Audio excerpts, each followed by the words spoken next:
अस्सलाम वालेकुम। हमारे चैनल बिया और माला पर खुश आमदीद। अगर आप हमारे इस चैनल पर पहली दफ़ा आए हैं या आपने अभी तक सब्सक्राइब नहीं किया तो बिया और माला को सब्सक्राइब करना ना भूलिए। इंसान भी क्या चीज़ है, जब तक शादी नहीं होती शहजादों के हम सफ़रों के ख्वाब, शादी हो जाए तो हम सफ़र और शहजादे के साथ रहने के बावजूद हर वक्त मेके की तरफ ध्यान लगा रहता है। मेरे साथ भी कुछ ऐसा ही हुआ। मेरा नाम हुमा नईम है। हुमा नईम तो मैं कुछ अरसा पहले बनी हूँ। पहले तो मैं हुमा सिराजुद्दीन हुआ करती थी, सिराजुद्दीन की बेटी, सिराजुद्दीन जिन्हें अल्लाह ने बहुत नवाजा था। लेकिन मेरी ये कहानी, जो कि नहायत मुख्तसर भी है, इसको समझने के लिए और मेरी ही तरह मेरे साथ साथ किसी नतीजे पे पहुंचने के लिए बेहतर होगा कि मेरी इस कहानी को आखिर तक ज़रूर सुने। मैं पूरे 3 महीने बाद मैके रहने आई थी, वो भी ससुराल के हालात से फरार हासिल करने के लिए। जितना मेरे मैके में सुकून था, उतनी ही बेसुकूनी मेरे ससुराल में थी। शायद सब लड़कियों को ऐसा ही लगता है कि उनका मैका जन्नत जबकि ससुराल जहन्नुम है, लेकिन मुझे शुरू से ऐसा नहीं लगता था। ये तो बस चंद सालों से ऐसा था और इसका सबब मैं नहीं जान पा रही थी। अम्मी, जब मेरी शादी हुई थी ना, तब हमारे हालात बहुत मुख्तलिफ थे और अब बहुत मुख्तलिफ हो चुके हैं। ऐसा नहीं है कि नईम की तनख्वाह नहीं बढ़ रही, वो तो माशाल्लाह से हर साल बढ़ती है, लेकिन ना जाने क्यों अब पूरी नहीं पड़ती। पहले तो हमारा खुला खाना पीना, घूमना फिरना था, सुकून और खुशी हासिल थी, लेकिन अब तो सब कुछ रुखसत हो चुका है। मेरी समझ में नहीं आता कि अखराजात तो इतने नहीं बढ़े, लेकिन फिर भी बमुश्किल पूरे हो रहे हैं। हलाल कमाई है और हलाल पे ही खर्च होती है, फिर भी ना जाने क्यों मुझे ऐसा लगता है अम्मी, जैसे किसी ने तावीज़ करा दिए हैं मुझ पे। तभी हमारे घर इतनी बेबरकती है। दिल भर आया तो अम्मी से दुख सुख कर लिया। हम ब्याही बेटियों का मजबूत सहारा माएँ ही तो होती हैं। मेरे मैके के मुआशी हालात हमेशा ससुराल से बेहतर रहे थे, लेकिन अब तो लगता था कि दिन ब दिन मैका तरक्की और ससुराल तनज़्ज़ुली का सफ़र तय कर रहे हैं। किसी की दिल आज़ारी तो नहीं हुई? किसी परिंदे, जानवर या मुलाजिम से बदसलूकी, कहीं किसी की बददुआ तो नहीं लग गई बेटा? अम्मी भिंडियाँ धो रही थी। पकाने का काम अब खानसामा किया करता था। अम्मी के अब आराम के दिन थे कि सारी जिंदगी उन्होंने बहुत काम किया था। ये सुकून भी किसी खुश नसीब को ही मिला करता था, और सच शुक्र कि मेरी माँ ऐसी खुश नसीब थी। तौबा है अम्मी, मैं क्यों किसी के साथ ज्यादती करने लगी? उल्टा घर के हालात की वजह से मैंने तो सदकात देने भी ज्यादा कर दिए हैं, लेकिन फिर भी समझ नहीं आता कि ये सदकात भी हमारी आफात को रोक नहीं पाते। सब्र करो बेटा, फिर वक्त लगता है हालात बदलने में। हमारा वक्त देखो कैसा था और फिर कैसे बदल गया। मेरी जिंदगी से सीखो कि कितने सालों की तंगी के बाद आसूदगी मिली है। हालात चुटकी बजाने से नहीं बदला करते, इंतज़ार से बदला करते हैं। अम्मी ने वाकई मुश्किल वक्त देखा था, शायद इसीलिए वो इतनी आजिज और नर्म मिजाज खातून थी। बाज़ औक़ात लोग मुश्किलात के बाद और कठोर और सख्त हो जाते हैं, जबकि मेरी अम्मी का मामला बिल्कुल उल्ट था। पता नहीं कैसे वक्त बदला करता है, और आपका कैसे बदला? मैं सख्त बेजार थी। ना जाने आपने ऐसा कौन सा वजीफा किया है अम्मी, मुझे भी बता दें। वजीफा? अम्मी एकदम से हंस पड़ी। हुमा बेटा, वजीफा तो मैंने कभी कोई ऐसा नहीं किया। तुम जानती हो, तुम्हारी माँ तो दीन पे भी पूरा पूरा अमल करने वाली है। बस अपनी नमाजों का ख्याल करते हैं, और शुरू से बस तुम्हारे अब्बा की जो एक आदत रही है, अपने इर्द गिर्द के लोगों का ख्याल रखने की। और सच बताऊं तो मुझे तो ये लगता है हमारे हालात बदलने के पीछे एक ही वजह है, तुम्हारी फुफ्फो फहमीदा की दुआएं। अम्मी की बात पर जैसे मैं करंट खा के अपनी जगह से उछली। ये तो सुना था कि औरतें अपने मर्दों को ऐसे काबू कर लेती हैं कि मर्द बीवियों की जुबान बोलने लगते हैं। हमारे घर में तो उल्ट हो गया। अम्मी आप तो बिल्कुल अब्बू की जुबान बोल रही हैं। वो भी अपनी और आपकी मेहनत का सिला मानने की बजाय फुप्पो के सर सेहरा बांधते हैं हमेशा, और अब आपने भी दिमाग में यही बात बिठा ली है। मुंह बसोरते हुए मैंने सर झटका।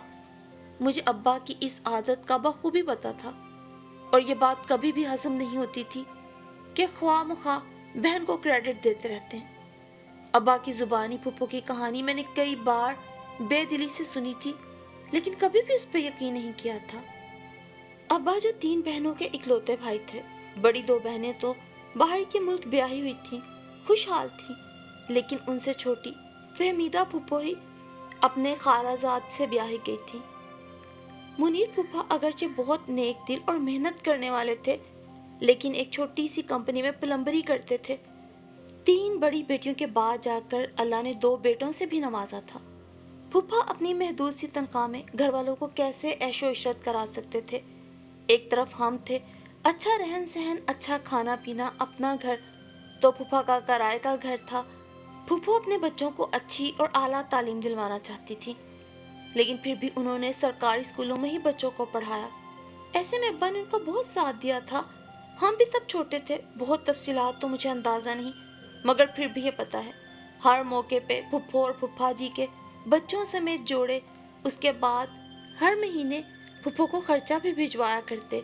इसके साथ साथ जब भी फुफ्फो की तरफ जाते कुछ ना कुछ लेकर जाते। वापसी पर भी मेरे कजन्स में से किसी ना किसी के हाथ पे कुछ पैसे रख देते कि इसी बहाने फुफ्फो की मदद हो जाती थी। अब्बा की कोशिश होती थी कि हम सब हमेशा उनके साथ फुफ्फो के यहाँ जाएं, ताकि फुफ्फो को ऐसा ना लगे कि भाई अमीर है तो गरीब बहन से मिलना पसंद नहीं करता। भले कैसी भी मसरूफियत होती, किसी के इम्तहानात होते, लेकिन अब्बा हम सब को ऑर्डर कर देते कि फ़ौरन से तैयार हो जाओ, तुम्हारी फुफ्फो के यहाँ जाना है। कोई मुंह बनाए या मुंह बसोरे, लेकिन अब्बा का हुक्म तो हुक्म हुआ करता था, और फिर हम सब तैयार होकर फुफ्फो के यहाँ चले जाते। हमारे बचपन से बड़े होने तक अब्बा ने हमें हमेशा फुफ्फो की मिसालें दी, फुफ्फो के बच्चों की मिसालें दी, जो तालीम में बहुत अच्छी और आला कारकर्दगी का मुजाहरा भी कर रहे थे। भाई ऐसे में हर एक की अपनी किस्मत है, कोई थोड़ा पढ़ के भी अच्छे नंबर ले लेता है और कोई बहुत मेहनत करके भी उतने अच्छे नंबर नहीं ले पाता। इसलिए मैं कभी भी अब्बा की बातों पे यकीन नहीं कर पाई थी। जो अब्बा हमें हर वक्त उठते बैठते हमारे कजन्स की मिसालें देते थे और फुफ्फो की दुआओं और खलूस के किस्से और कसीदे सुनाया करते थे। चलो कुछ लम्हे को मान भी लेते हैं, पर अब्बा की तो सगी बहन थी, उनका तो बनता था। लेकिन ये आज अम्मा को क्या हो गया है, वो आज किसकी जुबान बोल रही है मेरे साथ? नहीं बेटा, इस बात में सदाकत भी है, तुम्हारे अब्बा गलत नहीं कहते। शुरू में हमारे हालात तंग थे, लेकिन तुम्हारी फुफ्फो के तो हमसे भी गए गुजरे थे। हमारी तो फिर भी अच्छी गुजर बसर हो जाती थी, लेकिन वो बेचारी अक्सर ऐसे हालों में होती कि रोटी को पानी में डबो कर खाती, फिर एक वक्त का खाना होता तो अगले वक्त फाका। ऐसे में तुम्हारे अब्बा ही उनकी मुआवनत करते। उस वक्त मुझे बड़ा बुरा लगता कि हमारे कौन से कानून के खजाने हैं कि बहन की मदद पर लुटाए जा रहे हैं। लेकिन फिर अचानक मुझे लगने लगा कि तुम्हारे अब्बा की कम आमदनी में भी बरकत पैदा हो गई है। तुम्हारे बाद जब भी अपनी छोटी बहन फहमीदा की मुट्ठी में चंद नोट थमाते, वो भाई के गले लग के बहुत रोती और दुआएं दिया करती। मैंने भी उसकी जुबान पर उठते बैठते हमेशा हमारे घर आने के लिए दुआएं सुनी। बस फिर तुम्हारे अब्बा तरक्की करते चले गए, घर में खुशहाली दाखिल होती गई और हमारे दिन फिर गए। तुम्हारी फुफ्फो अपने भाई की तरक्की पर शायद मुझसे ज़्यादा खुश हुआ करती थी। दिन उसके भी बदले, लेकिन जब बच्चे बड़े हो गए तब उसने ज़िंदगी के किसी मोड़ पर हमें दुआएं देना तर्क नहीं की। एक बात तो मानना पड़ेगी कि वो एहसान फरामोश नहीं है। बदले में और कुछ ना दे सकी तो उठते बैठते दुआएं ही दे देती। आजकल के दौर में किसी के पास किसी दूसरे के लिए दुआ करने का भी वक्त नहीं। इसलिए तुम्हारे अब्बा का मानना है कि उन्हें फहमीदा की दुआएं लगी हैं। तुम्हारी फहमीदा फुफ्फो बहुत सादा मिजाज हैं, अपने भाई से बहुत मोहब्बत करती हैं, हत्ता कि मुझ पे जान निछावर करती हैं। यूं तो आजकल सगे बहन भाइयों में भी दिखावा, मुकाबलेबाजी और हसद पैदा हो गया है, लेकिन इस मामले में तुम्हारे अब्बा बहुत खुशकिस्मत हैं। अम्मी की बात पर मुझे लगा मैं उस सिरे तक पहुंच गई हूँ जो अब तक मेरे हाथ नहीं लग रहा था। क्योंकि जब मेरी शादी हुई थी तो मेरे शौहर नईम हमेशा अस्का बाजी के आने पर उनके बच्चों को कुछ ना कुछ दे दिलाकर भेजा करते थे। अस्का बाजी के 4 बच्चे थे, 2 बेटियां तो जुड़वा थी। जुड़वा बच्चों का एक अपना ही अलग से झंझट होता है, जिम्मेदारियां होती हैं, और फिर अस्का बाजी के मियाँ बस एक वाजबी सी नौकरी ही करते थे। ऐसे में नईम का उनका इतना ख्याल रखना मुझे शुरू से ही बहुत खिलता था। बजाय इसके कि अपनी बीवी और घर पे तवज्जो दें, हर वक्त बहन के घर की फिक्र सताती है। नईम के बड़े भाई फहीम भी थे। उन्होंने तो यूं अस्का बाजी को सर पे नहीं चढ़ा रखा था जिस तरीके से नईम ने चढ़ाया हुआ था। क्या तमाम फर्ज, तमाम जिम्मेदारियां नईम की ही हैं? मैं उठते बैठते जल्दी कुड़ती रहती थी। मौसम की मुनासबत से कपड़े बनवा कर देते, फ्रूट, दूध, सब्जी भिजवा देते। मैं बहुत मेहनत से कुछ अच्छा बनाती तो नईम अस्का बाजी के यहाँ ज़रूर भिजवाते कि बच्चों ने जाने कुछ अच्छा खाया है या नहीं, चलो वो भी इस बहाने कुछ खा लेंगे। और मुझे शदीद गुस्सा चढ़ता। बाज़ औक़ात तो मैं पहले ही शोर डाल देती कि मैंने बस आज थोड़ा सा ही बनाया है, अपने घर के लिए ही बनाया है, कहीं देने दिलाने के लिए नहीं है। अगर देना दिलाना है तो मुझे पहले बता दिया जाए। अब नईम बाज़ औक़ात मेरे मिजाज की वजह से थोड़ा डर जाते थे। एक तरफ अगर जिंदगी की हमसफर बीवी थी तो दूसरी तरफ सगी बड़ी बहन थी जिसके हालात से नईम बखूबी आगाह थे, लेकिन बीवी के सामने बहन का पर्दा भी रखना चाहते थे क्योंकि अस्का बाजी के माली हालात अच्छे न थे। मैंने घर की इस रवायत को नईम पर बहुत जोर डाल के बदला था क्योंकि कमाई तो मेरे शोहर की थी जो किसी और पर लुटाई जा रही थी। और अपने अंदर पिनपते हसद की वजह से मैंने नईम को सख्ती से मना कर दिया कि अब वो अपनी फैमिली का पेट काट के अस्का बाजी का पेट नहीं भरेंगे और हर वक्त उनके घर चीज़ें नहीं भेजी जाएंगी। गर्ज मैंने हर वक्त उठते बैठते नईम पर इतनी रोक टोक की कि वो बेचारे भी परेशान हो गए। और आज अम्मी की बात सुनकर मुझे समझ आ गया कि हमारे यहाँ से बरकत किस लिए उठ गई थी, क्योंकि हमने एक गरीब बहन का दाना पानी बंद कर दिया था।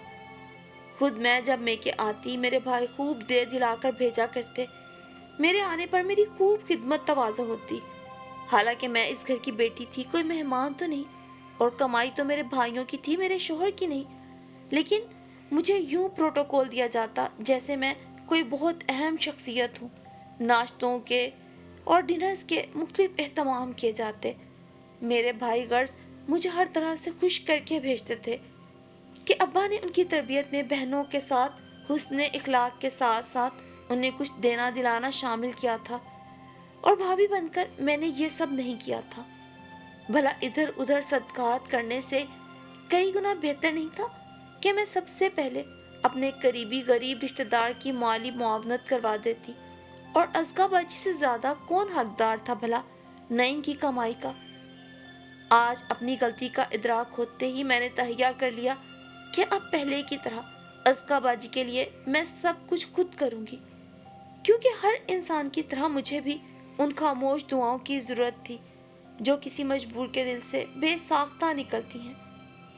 और मेरी ये मुख्तसर सी कहानी सुन के आपको क्या लगा कि मैं ज़िंदगी में दुरुस्त नतीजे पे पहुंची कि नहीं, और क्या आप सब भी मेरी सोच और राय से मुत्तफिक हैं या नहीं कि हमारी कमाई पर, हमारी खुशियों पर सबसे पहला हक हमारे अपने करीबी गरीब और मुस्तहिक रिश्तेदारों का ही होता है।